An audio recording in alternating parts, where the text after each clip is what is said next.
Hello. Hi, I am Olivia and you are on the channel Profits and Wealth. Today I want to speak, as the title is, about the truth about the collapse of Africa. And being a South African who lives on this beautiful, amazing continent called Africa, we always knew that somehow something was off. We blamed our leaders, to which at some extent the perception and the picture that they created was that they are corrupt and that they don't have a vision, they don't care about us. And the way that a lot of them, my own country's political leaders included, the way that they have conducted themselves, it affirmed our perception as citizens on the African continent. It affirmed their perceptions. But we also knew that the West played a role on the way our countries have turned out. And this belief was confirmed, which, when you seek for the truth, one of the most difficult things is to accept it and to see things for what they are. Mm-hmm. And then I discovered just recently a video by Professor Nicholas Howard. And just as a bit of background on who Professor Nicholas Howard is, because in one of the videos he said people are very angry at him, and rightly so, because people don't want to hear the truth. What he says is the truth, and it exposes and affirms and confirms what we as Africans, what we have suspected all along. So Dr. Nicholas Howard is an economist and he's a social scientist from the Erasmus University in Rotterdam, Netherlands. Interestingly, Dr. Nicholas Howard is from Sri Lanka. And when you watch the video, you will understand why I say interestingly. He's also a senior lecturer in economics at the International Institute of Social Studies. Dr. Nicholas Howard is an expert. He is being described and hailed as an expert in the following fields: macroeconomics, financial markets, forecasting financial markets, and then financial economics. Before I play the video, I just want to mention something about economics. I've always had a problem with economics because economics is the study of scarcity. What normal person or country anywhere in the world, and yet this is exactly what they do, would study scarcity to remind you as an ordinary citizen that there isn't enough.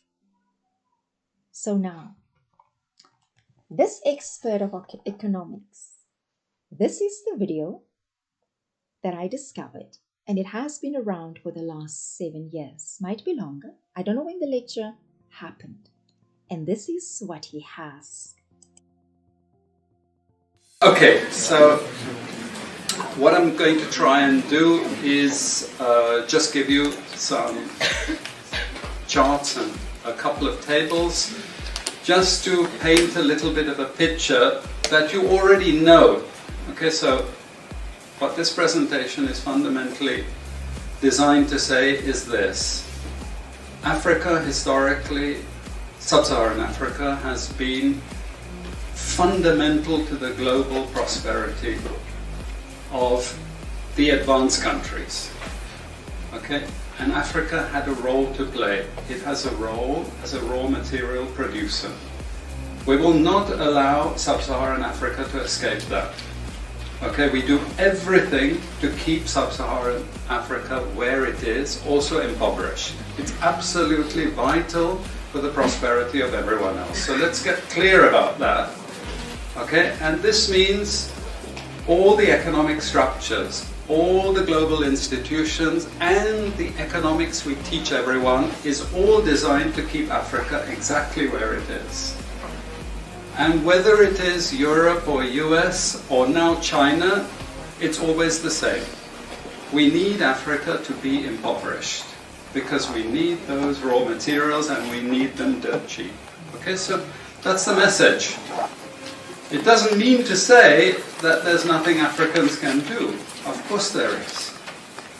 Okay, but this is the opposition that they're fighting. This is what it's about. Because if Africa does do something different, I assure you living standards of all those in Europe and North America and Asia is going to fall.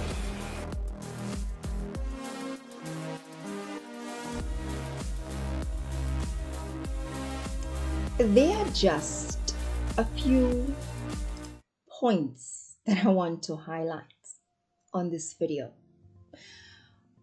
When Professor Howard, or Dr. Howard, when he talks about sub-Saharan Africa, he's talking about the lives of 1 billion people, myself included. The countries in sub-Saharan Africa is Nigeria, South Africa, Rwanda, Kenya, Ethiopia, just to give you an idea of what sub-Saharan Africa is. The raw material that he is referring to, that comes from Africa, the raw material that we need, that they need, the West need, China, Russia, everyone else needs, it's steel, oil, grain, gas.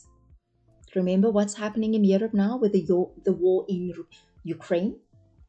The Ukrainian-Russian war? There's a huge shortage of gas in Europe and America. And we have it. Gas, coal, and minerals. So those are the resources. And it's being provided by Africa. And he's saying, Professor Howard is saying that Africa is needed. We don't need the rest of the world as much as they need us. So Africans, we have been crying about colonialism. We have been crying about how we've been oppressed, enslaved, abused, how things were stolen from us, and Professor Howard just confirmed it. So knowing about these things, knowing about the real state of how the world views Africa, the question is, what are we going to do about it as Africans? Because we have been liberated. I think South Africa, in 1961, it became a republic. And then there was apartheid. Not immediately. Apartheid was a gradual system. So even though the British left, we had to deal with a racist white government as Black people. And in 1994, democracy came to South Africa. But it meant nothing. Because we did, like with all the other African countries, we still followed the systems of the West. And those systems have been designed to keep Africa oppressed. Why this continent? Why Africa? So you need to ask this question. If they could do it to Africa, how many other countries do they do the same thing to? How many other countries are paying the price for the greed of the West. And when I said, interestingly enough, Professor Howard, or Dr. Howard, is from Sri Lanka. And have you noticed the problems in Sri Lanka? When you look at Pakistan, Bangladesh. So this problem, the economics of this world has not been set up to favor you or any country if you are not part of the West. Now look at the situation of what is happening in Europe. And where are they coming to? In Africa. As African, and this is a message to our African leaders, you need to get your act together. You need to stand up against this brutality. And you will hear that those who did, they were murdered, they were killed, as written and explained by John Perkins in his book, Confessions of an Economic Hitman. They want to keep us dependent on them, and yet they are the ones who need us. So we need a new system that will work for Africa. African systems for African people. For too long, we have followed the way of the West. And I know, and I can say with certainty, it's not just the African continent. There's Latin America, parts of Asia, parts of Europe, because it's only a certain cluster that benefits from these laws and these systems that they put in place. So let's listen to the rest of the video and hear what he has to say. Okay, so what I'm going to... Okay, so that's the message. It doesn't mean to say that there's nothing Africans can do. Of course there is.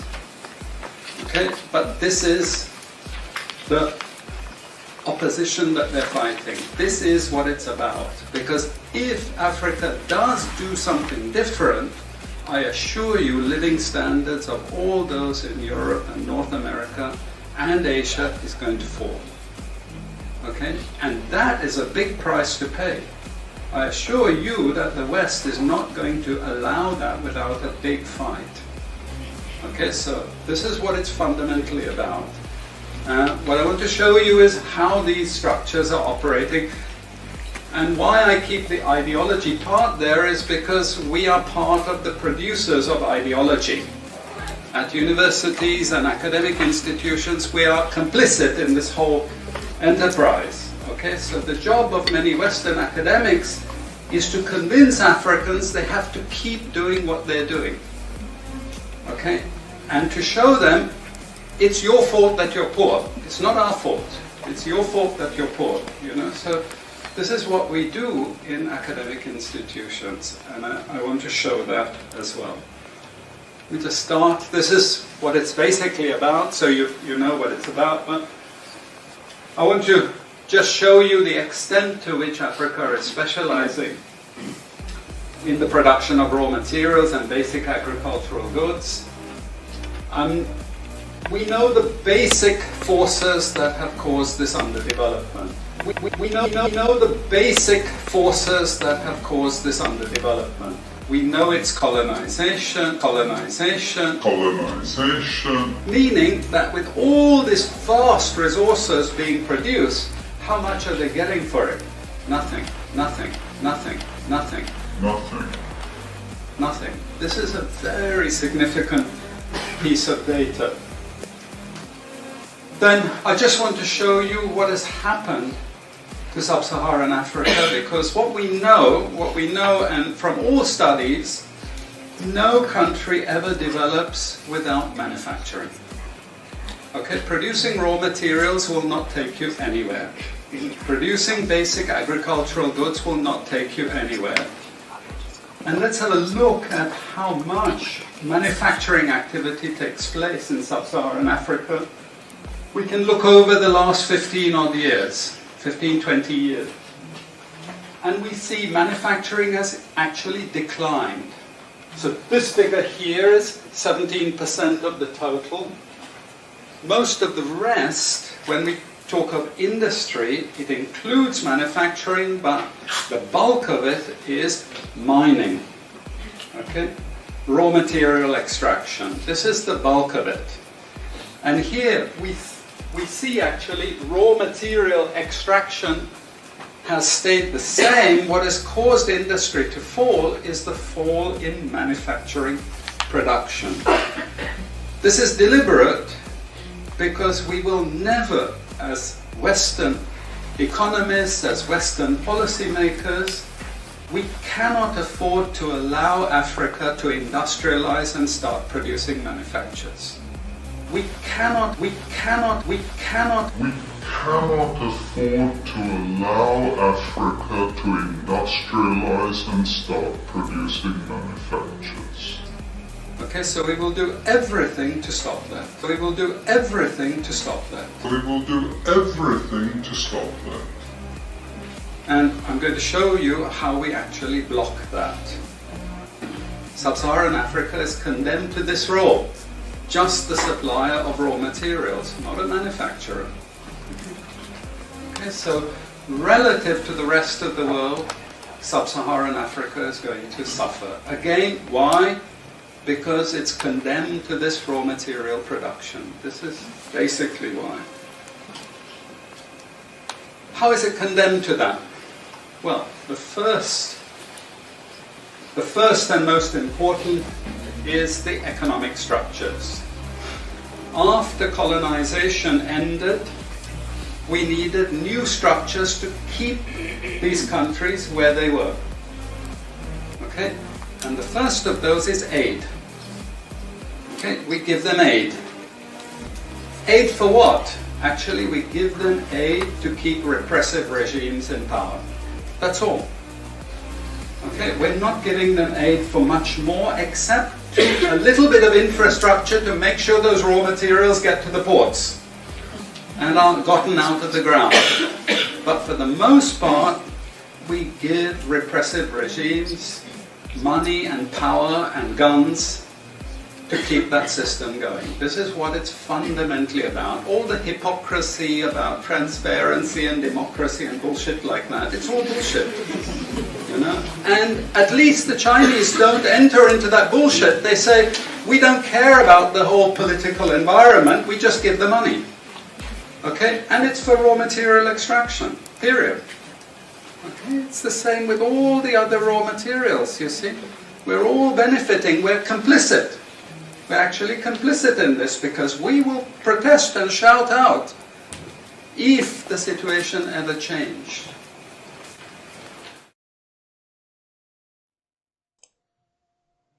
So, there you have it.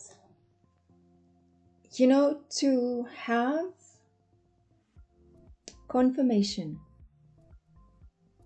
of what is really behind the attempts to collapse the economy of Africa.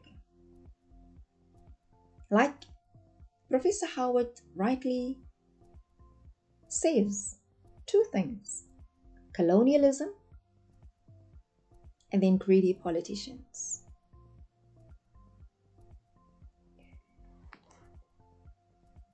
He says they designed the economic structures to keep Africa in place. And it's not just for Africa. It's for every other continent where they want to exploit and abuse. He says, if the raw material from Africa stops coming, it will impact the lives of people in the West negatively, and that cannot be allowed. But it's okay for an African child to die of hunger. It's okay for an African child to receive the worst possible education, substandard education. It's okay for an African to work for a minimum wage that he cannot or she cannot survive on. It's okay for a lack of infrastructure in some countries.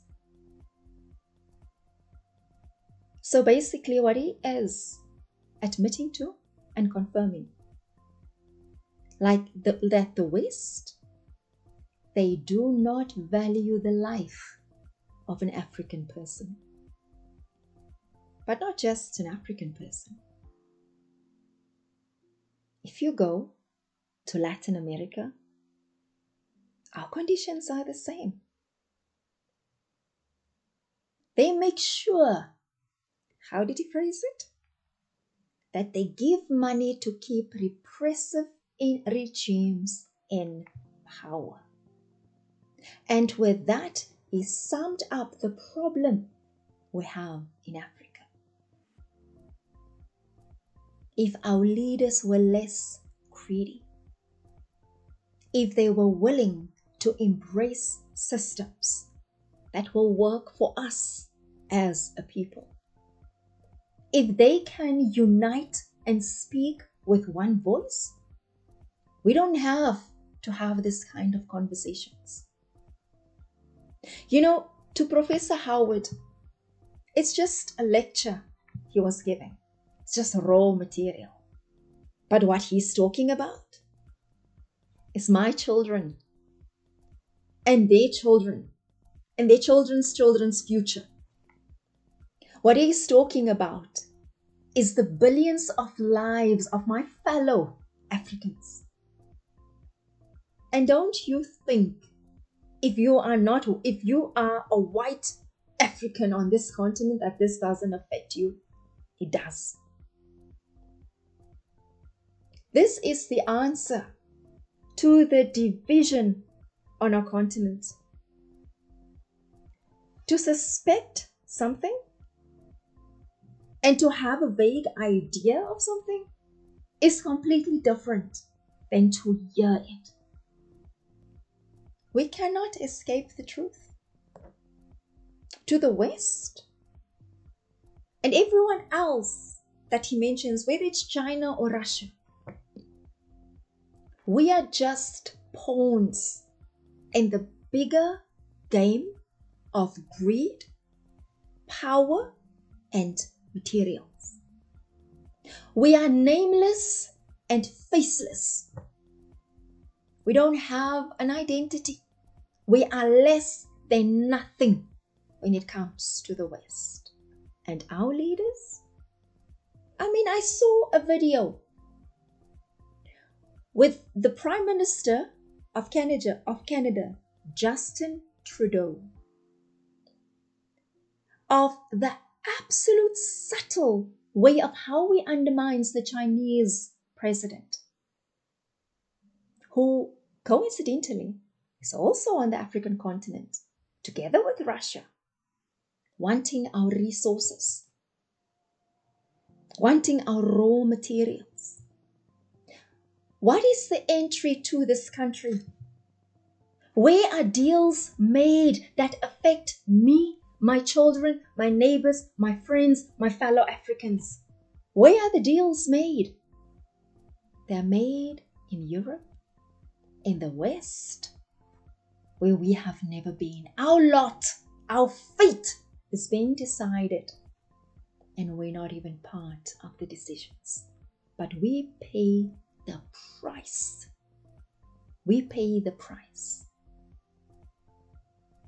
Colonialism is an evil, but you have to commend it for how successful it was and still is in destroying the mind of an African person.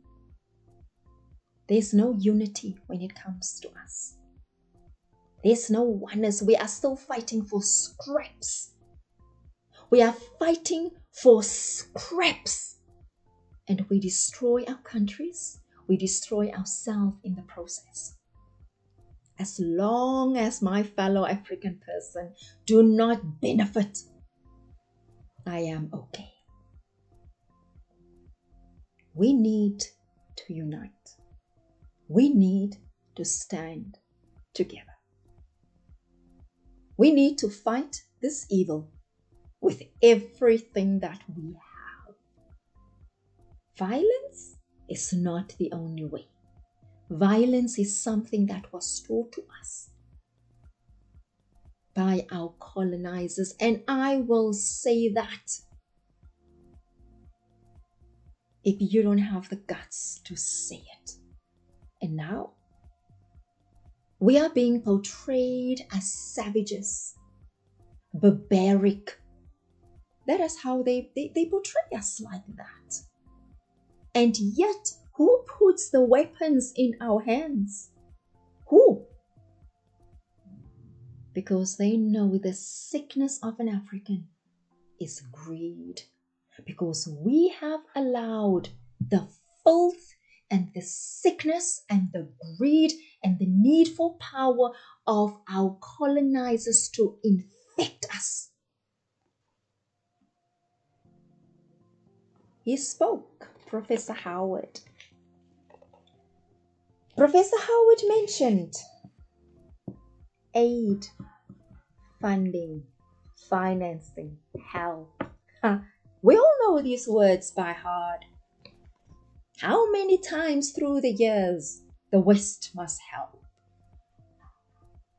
We need help from the West. You see how we as Africans have been indoctrinated by the message of the West that they are here to help. They come with a poison and they pretend that they have the antidote. Hence, they are the ones who are poisoning us slowly. Currently, South Africa has accepted a loan in 2020 at the height of the COVID pandemic of $4.3 billion US. That was $65 billion. 65 billion rand in 2020. Our local currency is the rand. They got that from the IMF. It didn't end there. The World Bank also wanted to match the generosity of the IMF, and I'm being sarcastic here. And they gave us a loan of $750 million US, and that is to help with the COVID response. The IMF and the World Bank gave money to a government that has stolen almost, if not more, than R1 trillion from their own citizens. Some reports say that the amount that was stolen from us during state capture, it's not even possible to quantify it. And those very same people are still in government. The very same people got that money from the World Bank and the IMF. So Dr. Howard, Dr. Nicholas Howard, as a South African, as an African, I want to say thank you to you for confirming what we know. So my question to Africans is, what are we going to do about it? How are we going to change this oppressive system that we do not understand? How are we going to change the economics of our countries? How are we going to change our education system? As I'm speaking, my government, who never took an interest in education, there's a bill called the Bella Bill, where they now want to decide when you are a homeschooling parent They want to decide what curriculum your child must follow. They want to decide what you must teach your child and what your child must be exposed to if your child is not in the formal schooling system. And just as a background, when it comes to the ratings of maths and reading, South Africa, with every report, is being ranked as the lowest.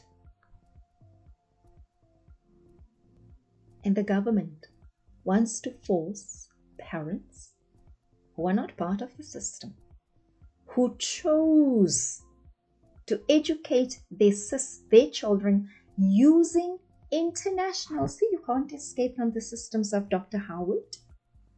You can't.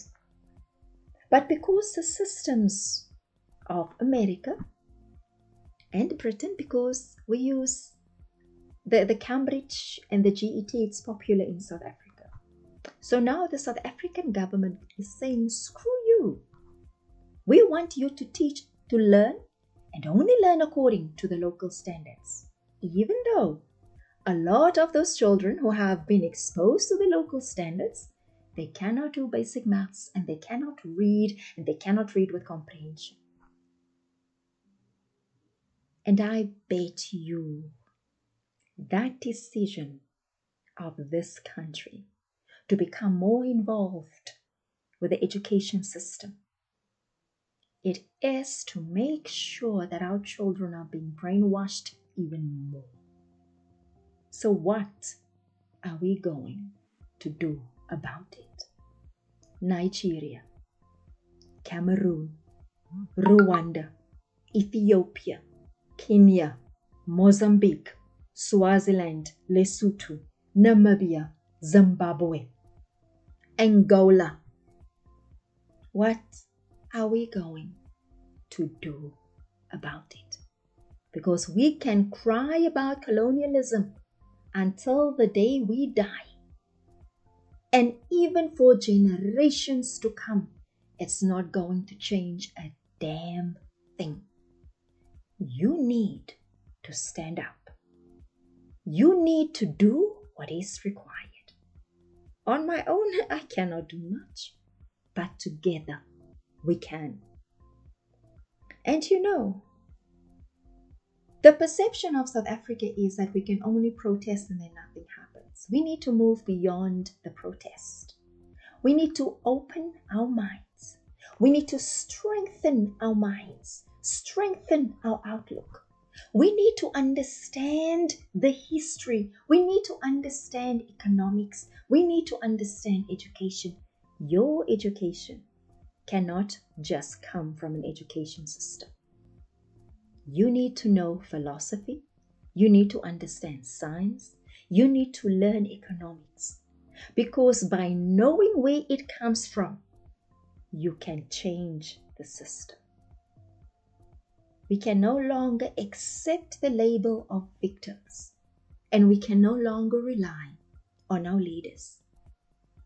And we must stop buying into the perception that Africa is for sale, because a human soul, a human heart, a human being is not for sale. We are Africans. We need to take pride in that fact. We need to stand tall and proud. And we need to affirm and claim that we are Africans. No matter your race, your culture, your tribe, your country. Now is the time to remember that you are an African. And you need to go back and return to the ancient traditions of right, of justice, of compassion, and of love for this continent. It is ours. It does not just belong to our leaders. It belongs to us. We need to come together and we need to unite. The same way the systems of the West have been used to oppress, brutalize, kill, and dehumanize us. We need to come up with our own systems to rebuild our economies, to strengthen our bonds, to write our own trade agreements that suit us, not the shadow masters of the West, but who suits our people and who work for us.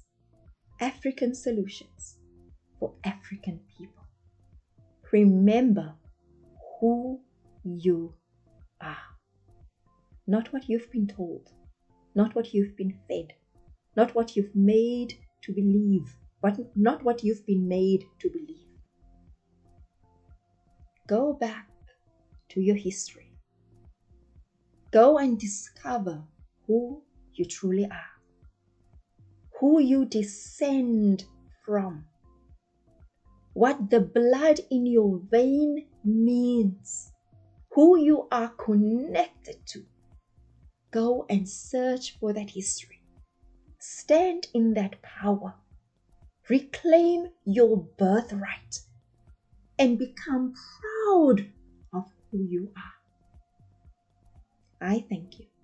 My name is Olivia, and this is the channel Profits and Wealth.